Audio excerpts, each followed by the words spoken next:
Untuk mencegah terjadinya banjir saat musim hujan, Pemprov DKI Jakarta berencana membangun 7 tanggul baru di lokasi rawan banjir. Pembangunan dipusatkan di 7 lokasi berbeda dan saat ini masih dalam proses perencanaan. Anehnya di saat yang bersamaan beberapa tanggul lama di Jakarta mulai jebol karena tidak kuat menahan derasnya debit air. Konstruksi yang buruk, usia konstruksi yang sudah tua, hingga minimnya perawatan dan pengawasan ditengarai menjadi penyebab ambruknya tanggul-tanggul tersebut.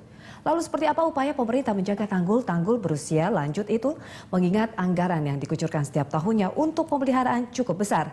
Benarkah upaya perawatan dan pengawasan yang dilakukan sangat minim? Untuk membahas hal itu kita akan berbincang dengan Robert Rajagugu, Kepala Bidang Pengelola Sumber Daya Air Dinas Pekerjaan Umum DKI, dan Firdaus Ali, Ahli Hidrologi dari Fakultas Teknik Universitas Indonesia.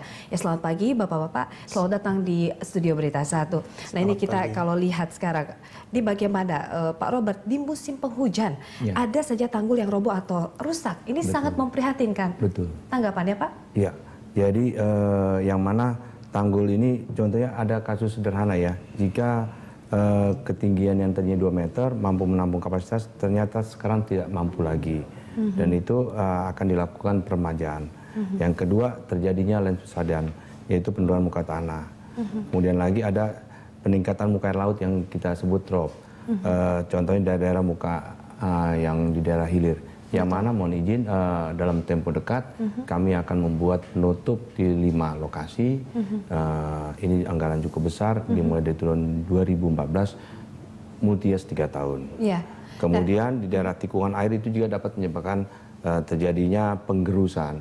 Itu yang salah satu andil untuk terjadinya kerusakan tanggul.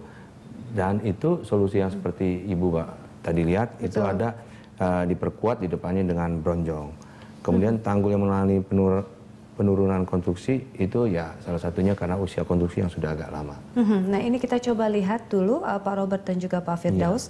Kita lihat ada grafis berikut ini akan ditampilkan. Tanggul jebol 2013. 17 Januari, Kanal Barat Latuhar Hari. 15 Januari, Kedoya Selatan, Kebon Jeruk.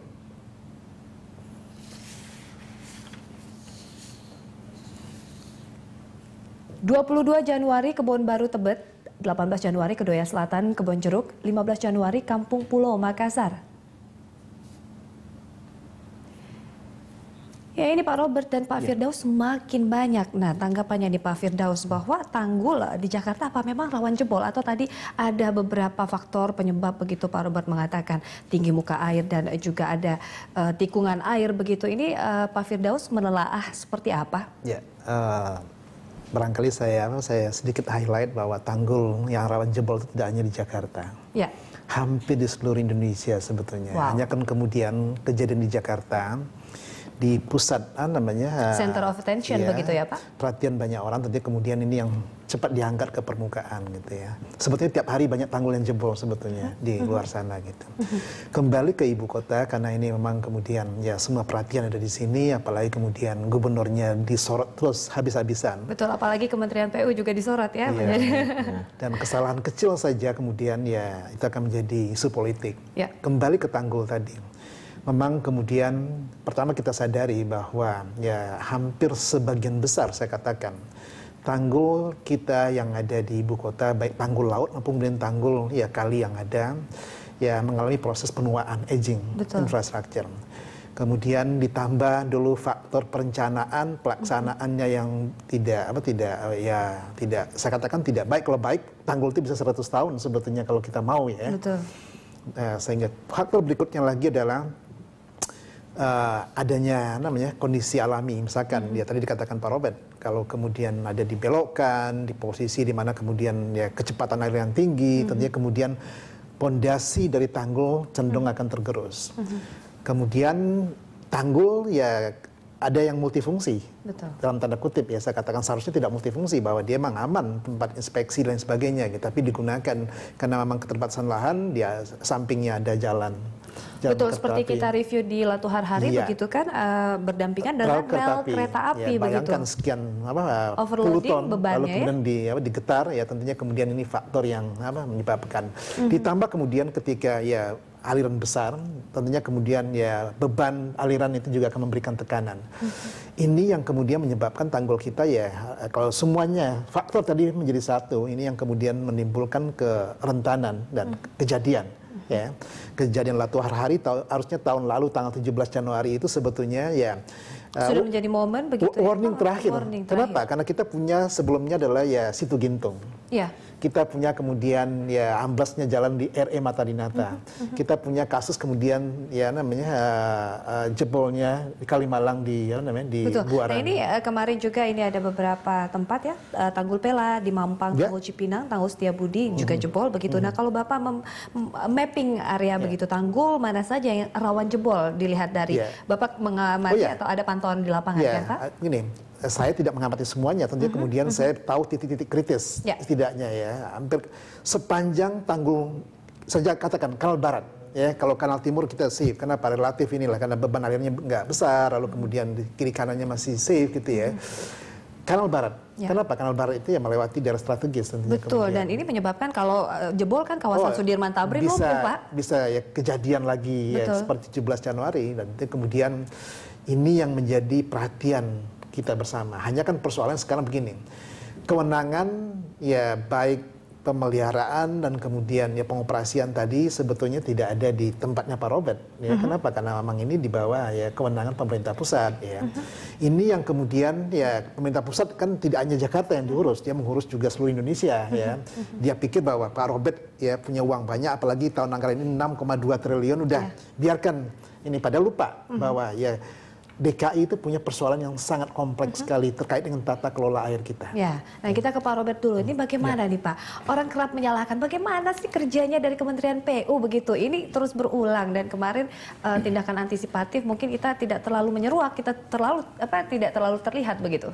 Jadi sebetulnya Bu ya, di sini kami dengan kementerian ibarat tangan kiri dan tangan kanan sekarang. Jadi kita nggak saling menyalahkan. Dalam setiap minggu, kadang kalau istilah kasarnya, jangankan Pak Gubernur, ya kami pemimpin, kepala dinas kami, dengan Dirjen SDA, sering istilah menelusuri daerah-daerah yang di daerah kementerian yang mana, yang kewenangannya DKI yang mana saja. Jadi ini jangan diartikan bahwa ini tidak saling gotong royong, bukan.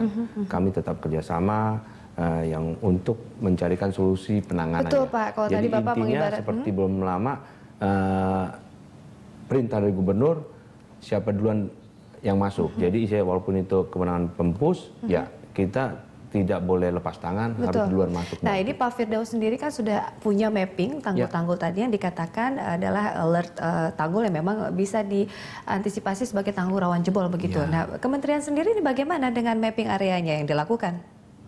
Seperti Latuhar Hari dia nggak main-main ya. Itu yang saya perhatikan, dia ini sekarang benar-benar memprotek agar tidak terulang kedua kali. Betul. Jujur juga ya kami juga agak deg-degan juga ya bahwa ini mampu nggak ya.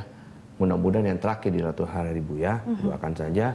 Jadi untuk belum lama ini yang hujan menggenang Jakarta, jadi bebannya tidak semua kami istilahnya limpahkan ke BKM. Ini on proses untuk perbaikan di Tanggul Latuhar Hari terkait itu nih Pak. Nah Pak Firdaus melihat ini bagaimana infrastruktur yang sekarang sedang dibangun ini, masyarakat skeptik, ini jangan-jangan tanggulnya jebol lagi nih. Bagaimana Bapak melihat? Sangat wajar sekali kalau masyarakat kemudian bertanya gitu. Kenapa? Karena memang kemudian ya ada bangunan tanggul jangkaan lama, tanggul baru pun juga yang jebol juga banyak. Ya kenapa? Karena saya katakan proses perencanaannya barangkali baik, pelaksanaannya barangkali yang kurang, ya, atau kemudian perencanaan baik, pelaksanaan baik, tapi kemudian pemeliharaannya tidak dilakukan. Pemeliharaannya tidak dilakukan. Oh ya, kenapa? Karena saya katakan bahwa tanggul tadi itu bukan benda mati sendiri. Kenapa? Dia ada faktor eksternal yang akan mempengaruhi kekuatannya. Baik, ini kita akan bahas di segmen berikutnya, audit infrastruktur ini Pak, seperti apa ya Pak Firdaus, Pak Robert, kita akan kembali setelah jeda berikut pemirsa.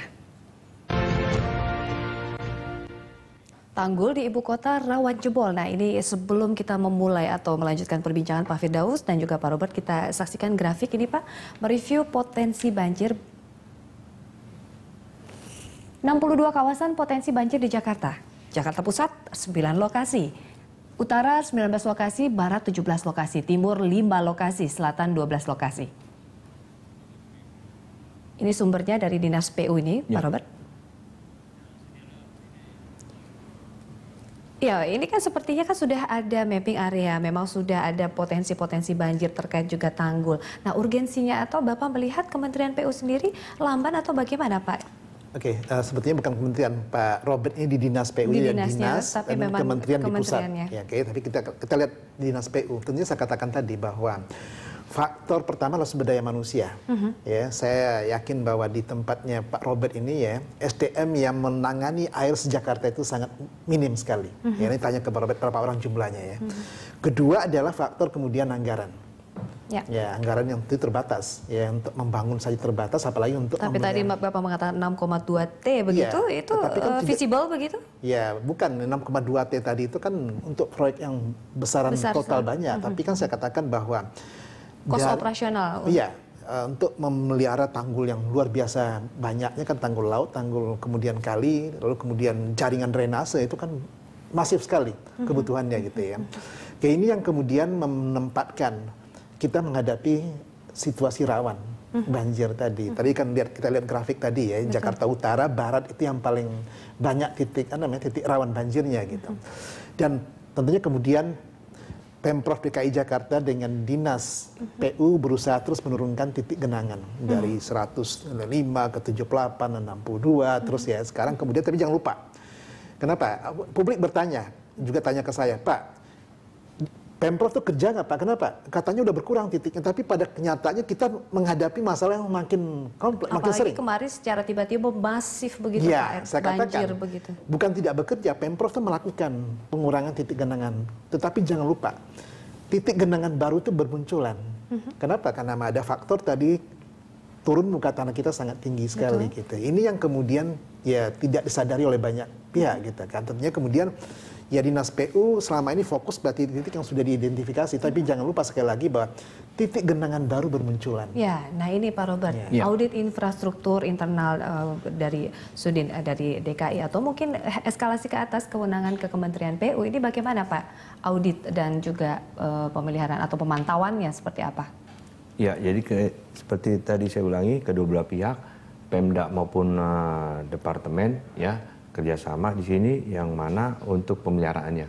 Jadi beberapa waktu yang lalu seperti Pak Gubernur turun, jadi dari PU DKI dan Kementerian ikut turun, istilahnya urung rembuk, istilahnya kerjasama menangani seperti bocoran di Ratu Harari, seperti tempat lain juga. Jadi ini bukannya istilahnya dipilah-pilah, enggak, kami gotong royong, Bu. Gitu.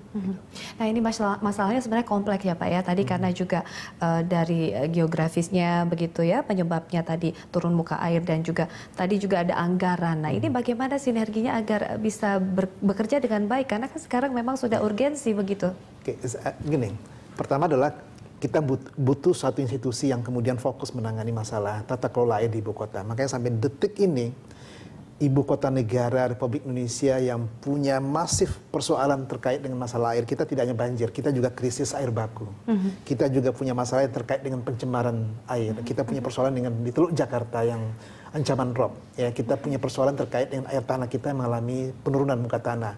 Dan ini tidak ada institusi tunggal yang fokus menangani masalah tata kelola air tadi. Sehingga kemudian saya sarankan, Pemprov DKI Jakarta di pemerintahan yang akan datang ini ya tentunya kemudian sedang dilakukan perubahan Perda 10 tahun 2008 terkait dengan ya struktur SKPD yang ada.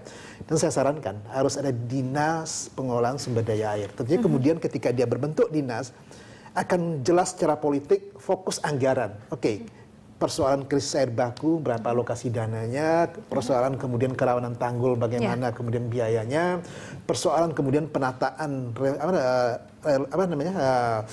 normalisasi kali, bagaimana kemudian anggaran. Ini wajib ada. Lagi-lagi kita bicara tentang anggaran nih, Pak Robert. Apakah anggaran yang ada sudah visible atau mungkin diperlukan tambahan begitu? Zaman pimpinan kami sekarang, kami sangat deg-degan, Bu ya. Jadi dibandingkan 2013 kemarin dengan sekarang, khusus di bidang saya itu nggak main-main. Jadi sampai ya bisa dibilang hampir 600%.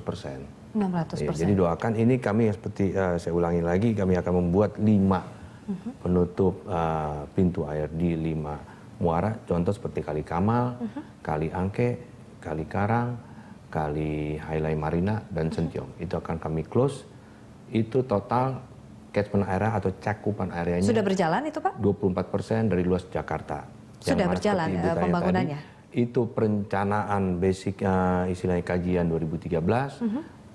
Insya Allah 2014 ini baru akan dilakukan begitu. Ya, itu. Nah, untuk 3 tahun.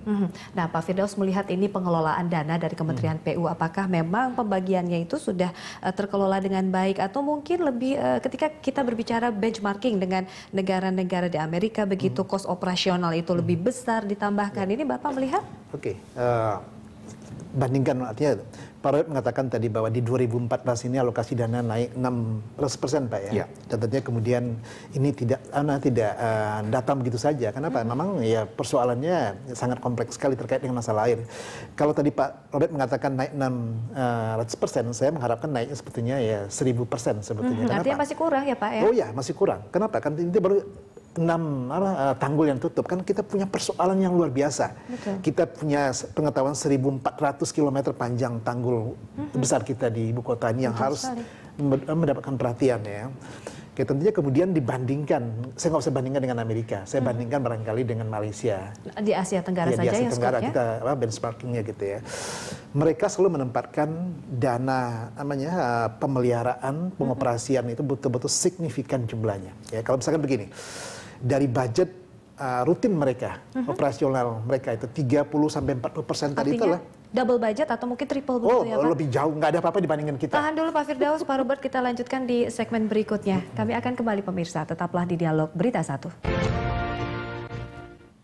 Pemirsa, kita berada di segmen terakhir membahas mengenai Jakarta rawan dengan tanggul jebol. Nah, namun kita sebelum melanjutkan perbincangan, kita saksikan dulu statement atau quote dari Bapak Jokowi.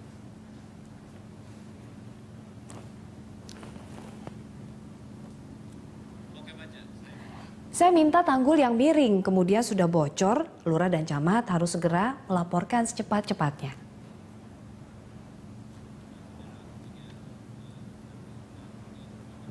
Ya Pak Firdaus, ini langkah dari Jokowi sudah tepat begitu? Sangat tepat sekali. Kenapa? Karena kan nggak mungkin Pak Jokowi akan tahu ada tanggul yang rawan. Makanya kewajiban lurah tadi. Ya, dibantu. Oh dulu kan ada menteri begitu ya, bisa memantau. Dibantu oleh RT dan RW yang selalu akan melaporkan. Sekarang kan tinggal lapor SMS saja, kemudian lapor ke Pak Robert bahwa tanggul kami dalam keadaan ya rawan. Kenapa? Karena kelihatan miring dan lain sebagainya gitu kan. Tinggal kemudian tugasnya teman-teman di Dinas PU tadi itu untuk segera memobilisasi upaya ke lapangan. Jangan sampai diterima SMS kemudian nggak dikerjain gitu ya. Tinggal menunggu kemudian begitu dia kolaps baru kita panik gitu kan. Apa yang diminta Pak Jokowi itu adalah sangat tepat sekali dan mekanisme demikian. Ya, dia perintahkan lurah, camat ya untuk melakukan monitoring, pengawasan, lalu kemudian kalau ada apa-apa laporkan. Pak Robert, terkait monitoring ini bagaimana sih Pak teman-teman di lapangan begitu dari Dinas PU sendiri terkait untuk monitoring 1 kali 6 bulan kabarnya ya hanya dilakukan pengecekan atau bagaimana? Ya, seperti tadi kami utarakan, ya kita akan menghidupkan kembali yang namanya petugas pemantau struktur konstruksi air. Kita juga memang ada sampai istilahnya seksi di kecamatan, yaitu dibilang penilik ya. Itu dari pimpinan kami juga tidak segan-segan, istilahnya tidak bosan-bosan juga mengingatkan mereka akan istilahnya ini sistem pemantauan dini ini dihidupkan kembali. Iya, soalnya nggak imbang ya Pak ya. Kalau 1 kali 6 bulan, dalam 6 bulan ini tanggul jebol berkali-kali, banjir berkali-kali begitu kan juga tidak balance. Betul. Lalu urgensinya sendiri ini bagaimana nantinya Pak?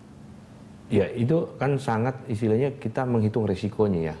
Jadi istilahnya ini suka tidak suka ya harus dijalankan, enak tidak enak ya dilakukan, harus dikelilingi semuanya. Baik, ini solusi konkretnya Pak Firdaus terkait sekarang ini urgensi. Ya, sekarang kan APBD udah diketok ya, artinya begini.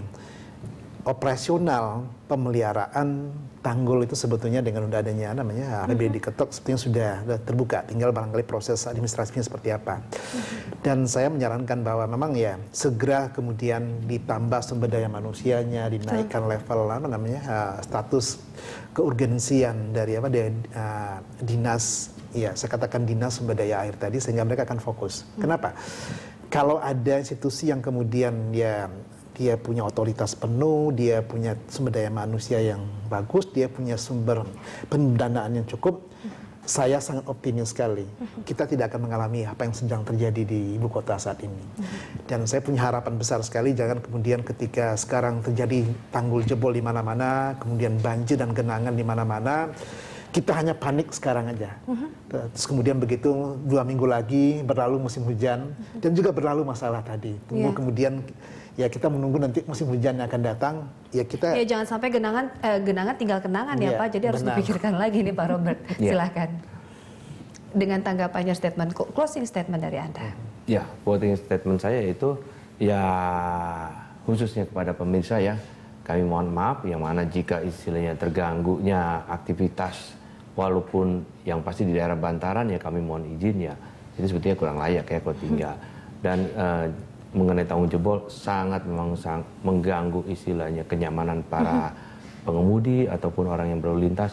Ya kami mohon maaf atas istilahnya tidak ketepatan istilahnya kesigapan kami untuk istilahnya menanganinya. Baik, permohonan maaf diterima Pak. Wah, tapi ini juga harus ada improvement ya Pak ya. Oh ya. Agar memang tanggul ini tahan dan unggul, ini nggak jebol-jebol lagi loh Pak. Betul Ibu. Ya, baik, ini juga kalau Presiden SBY suka memberikan quote begitu, emerging country, jangan sampai jadi emergency country ya Pak ya. Jadi kalau ada bencana baru kita tanggap darurat begitu.